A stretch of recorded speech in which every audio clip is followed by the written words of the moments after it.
તમને 5મા મહિને અને 6મા મહિને સોનોગ્રાફી કરાવશે, પણ એક પણ થોડું કાપડ નહીં આવે. જેવું મન એવું બનાવીને પ્રભાવશાળી, હકારાત્મક વિચારનો, પોઝિટિવ. ક્યાંય કોઈ દુનિયામાંથી કોઈ કાંઈ કરી નથી લેતું અને આપણું કાંઈ થવાનું નથી. જે થવાનું છે એને તો કોઈ રોકી શકવાનું નથી. બરાબર? ચાલો. ઓમ સ્વસ્થતા પ્રસન્નતા પ્રત્યુક્ષે વરિષ્ઠમ દેવતાય સ્વાહા. મનોમાલ્યમ ભગવાન અમારા બાળકને બહુ મહત્વનો શ્લોક છે. મનોમાલ્યમ એટલે આઈ મારો અવાજ જેવો હું તો 2 કલાકથી બોલું છું. ચાલો ના બોલો. આયુષ્યમાન ના બોલો.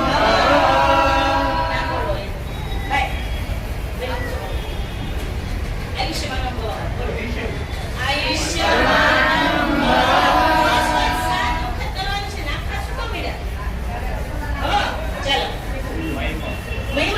આયુષ્યમાન